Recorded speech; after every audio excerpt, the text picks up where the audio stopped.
And we are back here at the Coach's Corner, coming to you live from Bulldogs Bar and Grill here in Poland, Ohio. Just talked to Coach Pav. Now I'm here with offensive lineman, defensive lineman, Cameron Hackstead. Thanks for joining me, man. Thank you for having me. So before we get started here, I'm just going to address something real quick. I was talking to one of the parents out here. They were raving about your one-handed interception. What was that, week 2? That was week 2, yeah. Okay. Persist.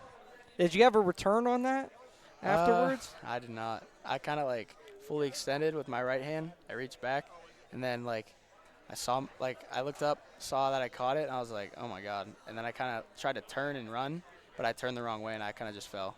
So I was also told that your older brother had a similar play. Yeah. A couple years ago, huh? Yeah. Yeah. Now, he ran for more yards. Yeah, he did. After. Yeah. He his was kind of like a pass in the flats, and he jumped up, caught it off his helmet, and then he ran, but he did get tackled by the quarterback, and our D-line coach says that you should never get tackled by the quarterback if you get a pick. Okay, you instantly just moved up on the list above him because you did not get tackled by a quarterback, correct? Yeah, and my catch was way better than his. All right, I love it.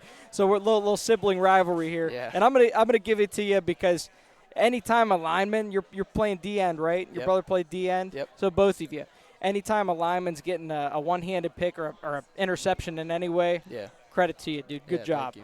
So, anyway, talking about you being a defensive lineman, you're also an offensive lineman, correct? Yeah. Mm-hmm. Would you play tackle? I could play right guard or right tackle.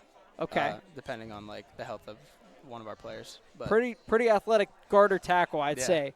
Now, playing both ways like you do, in the trenches, you're getting beat up every single play. There's no just the occasional tackle. Taking a beating on your body. Yeah. What do you do to keep your body in the shape that you do to be able to play week in and week out? Well, I get my rest first and foremost. It's very important to get rest because if you don't have rest, you're going to be tired, you're going to be sore and everything. And I also stretch out before practices, after practices. And if I'm a little banged up, I'll go to the trainer, I'll get wrapped up. And then, that's pretty much it. You just got to also stay hydrated. You don't want to get cramps out there on the field too because when you're playing both ways, you're going to be needed. The coach is going to need you. You don't want to be getting taken off the field because you got a cramp.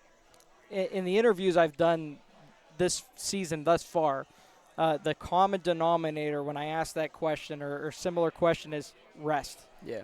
Is that something that coach preaches? Yes, absolutely, yes. He said today, 48 hours before the game, it's the most important rest. You just got to get your rest. It's the most important thing because if you show up like 4 or 5 hours rest, you're not going to be at your full potential, and you're not going to play the way you want to. If you get the rest, you'll play good. It is crazy how that advice is passed down generation after generation. I know that's something that I heard from my coach at YSU about, the day before, that's too late.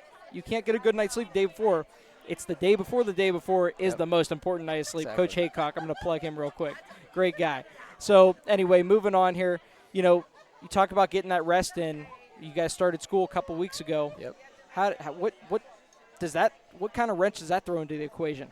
Well, so I'd say a little bit after fall camp, we started practices at 6 a.m., 6 or 7 a.m. to get ready into the school schedule. So it actually helped a lot. Even though I'd wake up and be oh, now I got to go to practice this early, but looking back on it, it's going to help us be ready for school and everything. So you don't sleep in your 3-year alarms and everything. I haven't, thankfully, yet, but hopefully it doesn't happen. But I'm going to keep trying to get my rest. And just the schedule changing before school, it helps a lot. It's a different animal, right? It just adds one more thing, one more obstacle for you. And do you have a part-time job or anything? I did in the summer before football, but with football, it's pretty busy, so I can't really do much. Football in itself could be a full-time job, that's for sure. Any plans for college next year? I want to major in finance. I don't know exactly where I want to go yet, but obviously Ohio State's dream school. It'd be awesome if I can get into there, but I also kind of want to stay close to home. I might just go to YSU, be with my family, my friends. It's never a bad option. Heck yeah, I'd say either of those schools definitely you can't go wrong there. So now let's talk about this coming week. Battle of 224 versus Canfield. What does that mean to you? It means everything. I mean, ever since we lost last year, this was on my calendar. I was waiting for this game. I mean, they're a great team. We're a great team. I know it's going to be a great game. I hope we can play to our full potential. I know what we can do. I know what they can do. So it's going to be a great game. Got a lot of people coming out to support. Family, friends, everybody. Everyone from everywhere. It's going to be a great game. Yep. Most important thing that Coach Pav talked about in our interview is, being present, stay in the moment. Yep. How do you keep – you're a senior. You're a leader on this team, being a senior. How do you keep the younger classmen, how do you keep them in the moment? How do you keep them, staying present? Sometimes you just got to, when I was a sophomore, freshman, when you're younger, you want to mess around. Sometimes you just got to remind them that, when you're a senior, you're going to want the same respect that you want to give them. So, if they're, messing around, I won't, yell at them. I'll just be come on, just tighten up. We got a big game this week. We can't be messing around. It's all serious, because if we mess around practice, we're not going to win. We got to take it serious every single practice. Absolutely. Well, Cameron, you're going to have just an amazing environment Friday. All I can say to you is enjoy it, and good luck to you. Thank you. Appreciate you coming on the show. Thank you. Cameron Hackstead, everyone. We'll have another player comment in just a moment.